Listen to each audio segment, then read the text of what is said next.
निरंजन अलख निरंजन हो अलख निरंजन।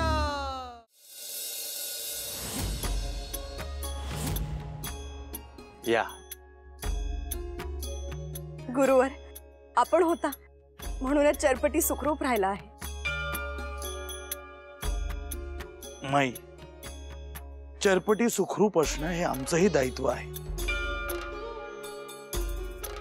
गुरुदेव असताना त्याला काहीही होणार नाही। तुम्ही आता त्याची अजिबात चिंता करू नका,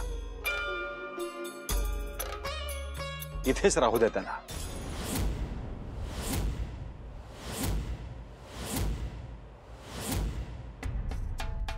आम्हाला वाटतंय की चरपटीने पुन्हा घरी यावं, त्याचं आम्हाला संगोपन करता यावं।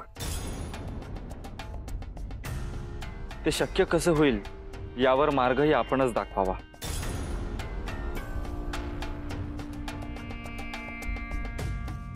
सध्या तरी चरपटीचं इथे राहणंच योग्य आहे। योग्य वेळ आली की आम्ही स्वतः त्याला घरी पाठवू। घरातल्यांच्या मनामध्ये चरपटीविषयी जो राग आणि द्वेष आहे तो आधी निवळू दे। त्यांना प्रचिती आली की ते स्वतः चरपटीला घ्यायला इथे येते।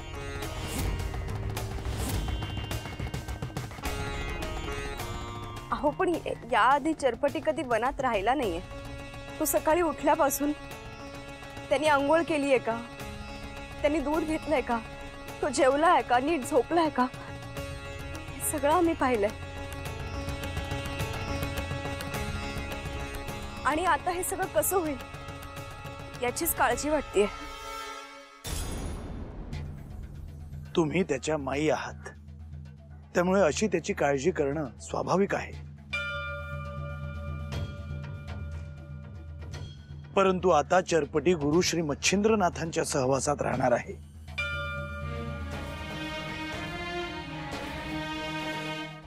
जे सगळ्या सृष्टीची काळजी घेतात आणि जे आम्हा सगळ्या नाथांचे माता पिता आहेत,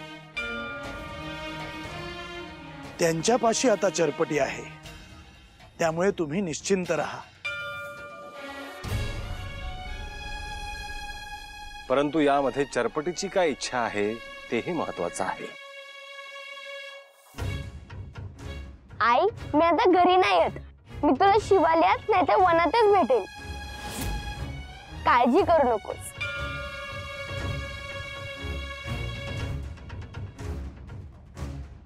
गुरुवर, आम्हाला तुमच्याशी एका विषयावर बोलायचं आहे। निसंकोच बोला। चरपटी, तू जरा वेळ बाजूला जातोस?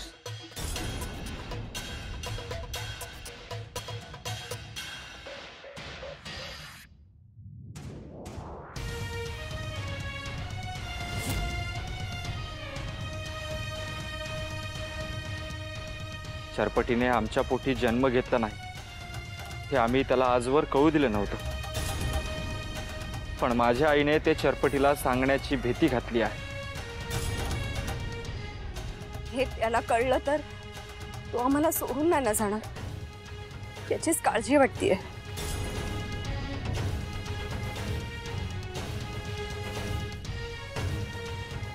काळजी करू नकोस माई, साधनेनं त्याचं मन तयार झालं की तो कुठलंही सत्य पचवू शकतो। असू द्या सध्या, ज्यांच्या मनामध्ये विष आहे त्यांना ते विजयी झाल्याचा आनंद साजरा करू द्या, नंतर होईल सगळं नीट।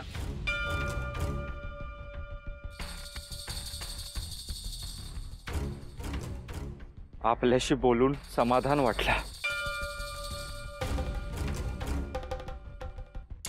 शुभम भवतु। चरपटीसाठी आणि आपणासाठी मी अन्न घेऊन आलीये, आपण भोजन करून घ्यावं।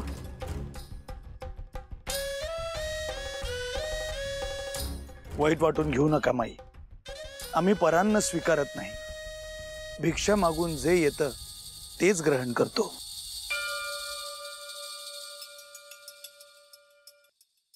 चरपटीला तुम्ही आपल्या सोबत घेऊन जा, त्याला जेवू घाला आणि परत इथे आणून सोडा. चरपटी इकडे ये बाळा.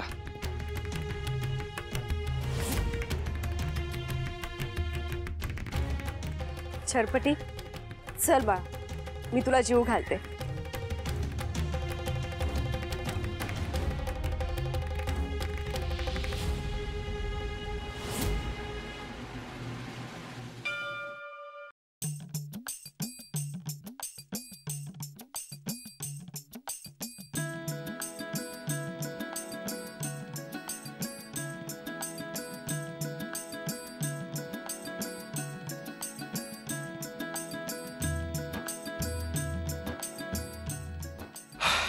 चरपटी बाळा बस. पिताश्री, आई तुम्हीही बसा.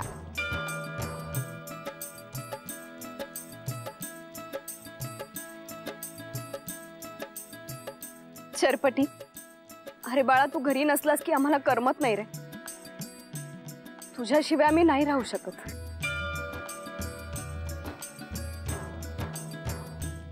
आई मलाही तुमच्याशिवाय नाही राहत, पण मी घरात राहावं अशी आजीची इच्छा नाहीये. आज जरी तुझी आजी रागावलेली असली तरी ती हळूहळू शांत होईल. तू पुन्हा लवकरच घरी येऊ शकशील. त्या दिवसाची मी वाट पाहीन. चरपटी, तू इथे वनात कुठे राहशील? इथे काय खायला असेल नसेल? तुझ्याशिवाय आम्हाला घरात आमचा घास गोड कसा लागेल रे? आई, गुरुदेव म्हणालेत ना की काळजी करू नका. ते आहेत माझ्यासोबत.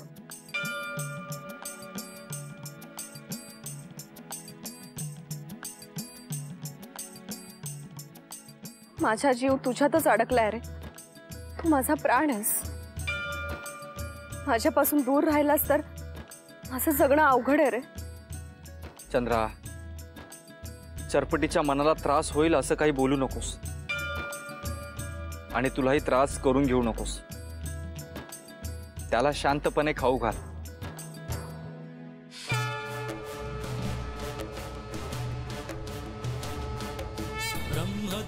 ब्रह्मदेवापदस्पर्शी जन्मला सिद्धयोगी दिक्पलायन नारायण अवतरला. तो सिद्धयोगी चरपटीनाथ जाहला.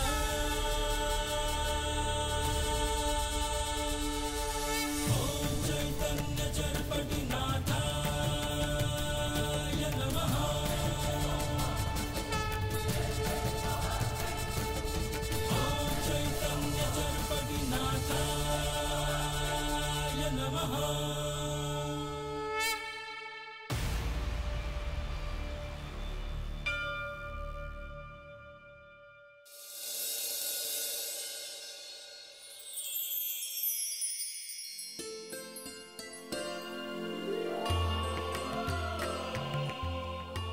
अहो,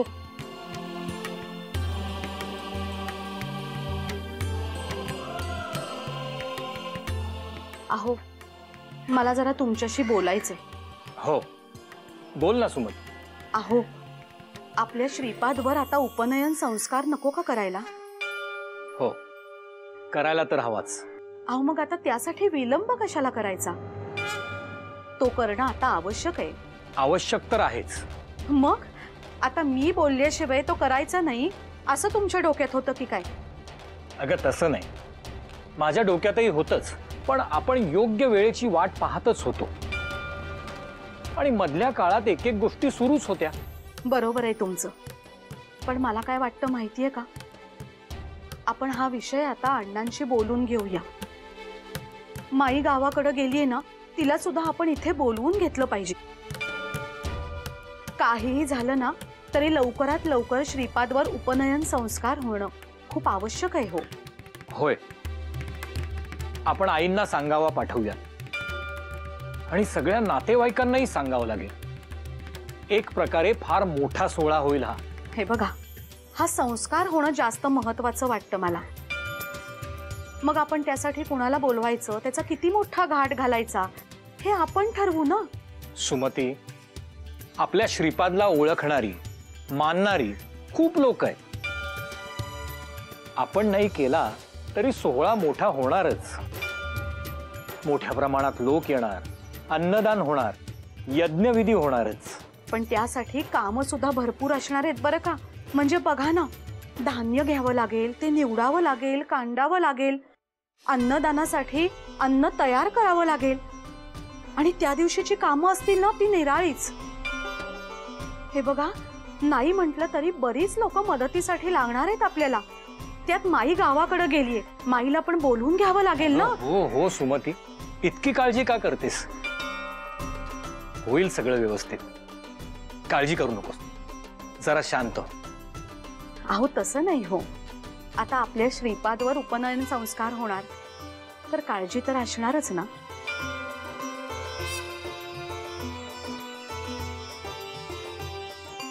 हे बघ श्रीपाद,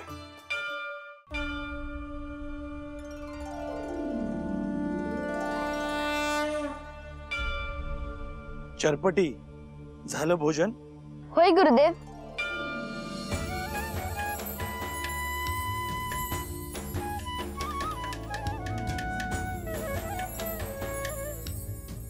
गुरुवर, तुम्ही म्हणालात तसं, जोवर काही मार्ग मिळत नाही तोवर आम्ही चरपटीला इथेच ठेवून जात आहोत.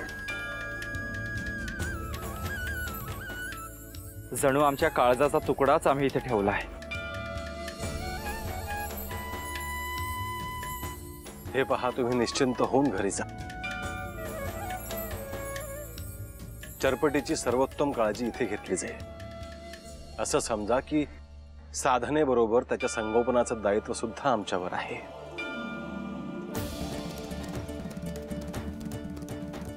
चरपटी आमच्या जवळ सुखरूप असेल, चिंता नसावी. म्हणून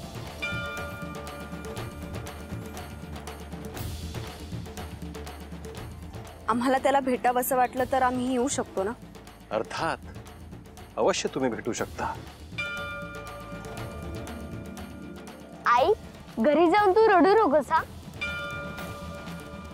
मी गुरुदेवांच्या आज्ञेनुसार सगळे काही करेन. हो रे बाळा. चंद्रा, आपल्याला निघावं लागेल.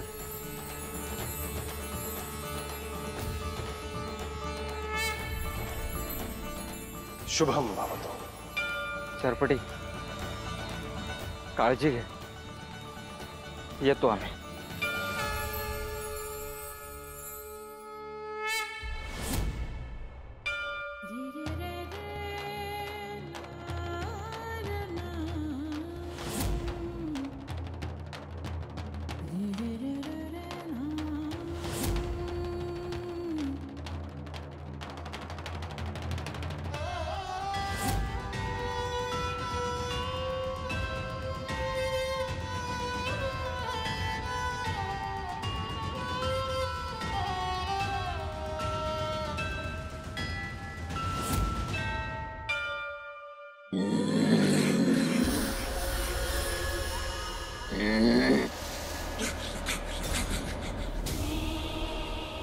मच्छिंद्रनाथ, गोरक्षनाथ,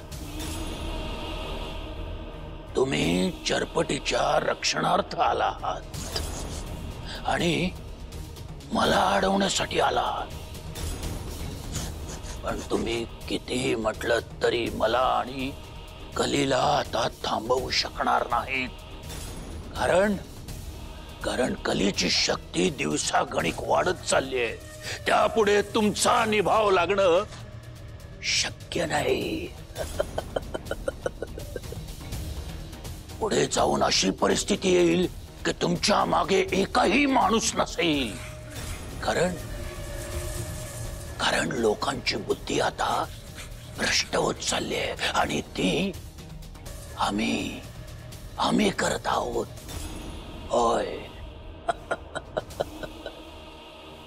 तुम्ही पाहालच, लोक देवधर्म करायला विसरतील, सत्याला विसरतील, अधर्मी होतील, एकमेकांच्या जीवावर उठतील.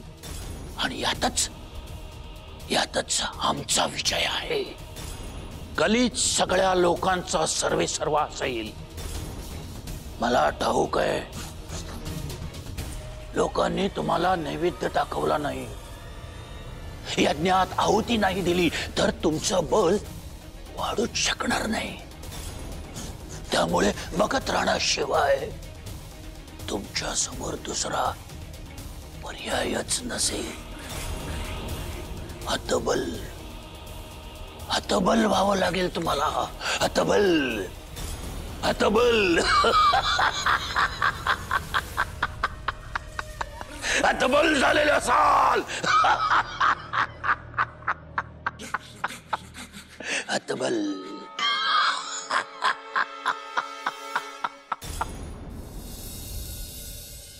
श्रीपाद, अगदी वेळेवर आलास बघ. आम्ही तुझ्याच विषयी बोलत होतो. श्रीपाद, आम्ही तुझा उपनयन संस्कार सोहळा करायचं ठरवलंय आणि त्याची योग्य अशी वेळही आली. तो करणं गरजेचं आहे. आई, पिताश्री, माझा उपनयन संस्कार करणं आवश्यकच आहे का? हो मग का नाही? हे बघ, तो संस्कार होण्याचं तुझं हे अगदी योग्य वय आहे. श्रीपाद, तो आपल्या परंपरेचा भाग आहे आणि आपल्याला तो पाळावाच लागेल. हे बघ, आणि आई वडील म्हणून हा सोहळा पार पाडणं ही आमची जबाबदारी आहे आणि ती जबाबदारी आम्हाला अगदी योग्यरित्या पार पाडायची. बाकी तू सर्व काही जाणतोसच. उपनयन संस्काराचे महत्व आम्ही तुला काय समजावून सांगणार. अण्णा, अहो बरं झालं तुम्ही आलात. ते आम्ही एका विषयावर बोलण्यासाठी तुमच्याकडे येणारच होतो. कशाच्या संदर्भात बोलायचं होतं? आम्ही श्रीपादचा उपनयन संस्कार करायचं ठरवलंय. अरे वा वा, हे अगदी उत्तम केलं. आज ना उद्या मीही तुम्हाला याबद्दल बोलणारच होतो. अण्णा, पण श्रीपादचं म्हणणं असं आहे की या संस्कारांची आवश्यकता नाही म्हणून. सुमती, एका प्रकारे त्याचं बोलणं बरोबर आहे, पण श्रीपाद, बाळा, आपल्या संस्कृतीनुसार तो संस्कार होणं गरजेचं आहे. बोपण्णा, आम्ही श्रीपादला हेच समजावून सांगितलं आणि बाकी सगळी कशी तयारी करायची हेही आम्ही ठरवलंय. हो हो, त्यावर खास लक्ष द्यावं लागेल. हा एक शुभ सोहळा आहे आणि शुभ कार्य म्हटलं का त्याच्या मागे अशुभ जागो होतं असं म्हणतात. त्यामुळे सगळं नीट पार पडेल असं आपण पाहूया.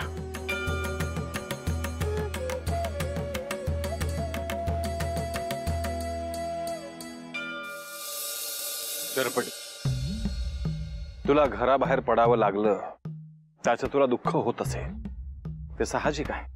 परंतु तुझ्या सभोवतालची परिस्थिती पाहता ही घटना घडणारच होती. गुरुदेव, मला या गोष्टीचं वाईट वाटतंय की घरातल्या काही लोकांच्या मनात माझ्याबद्दल एवढा द्वेष का आहे. हे बघ चरपटी, तू आता त्या गोष्टींचा विचार करू नकोस.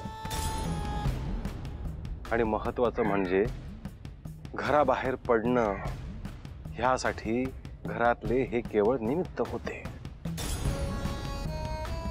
त्या मागची कारण फार वेगळी आहेत. एक म्हणजे तू इथे आमच्या सानिध्यात यावंस आणि तुझी साधना वाढावी, आणि दुसरं म्हणजे काही दुष्ट शक्ती तुला एकटं पाडू पाहत आहेत. तुला एकटं गाठून तुझं अहित करण्याचा, त्रास देण्याचा, तुझा शेवट करण्याचा त्यांचा डाव आहे. चरपटी, गुरुदेवांनी जे सांगितलं ते ऐकून तुला भय वाटतंय का? नाही, मला काही होईल याची भय नाही, कारण की मी तुमच्या सोबत आहे. तुमच्या सोबत असताना कोणतीही अशुभ शक्ती माझं वाईट करू शकणार नाही अशी माझी श्रद्धा आहे. एक ध्यानात ठेव चरपटी, इथून पुढे आम्हाला सोडून तू एकट्याने कुठेही जायचं नाही, कारण ह्या वनामध्ये काही दुष्ट शक्ती दबा धरून बसल्या आहेत. ते दुष्ट आणि मायावी राक्षस आहेत आणि तुझा शेवट करण्यासाठीच ते ह्या वनात येऊन थांबलेले आहेत. त्यामुळे कुठेही एकटं जाण्याची चूक तू करू नकोस.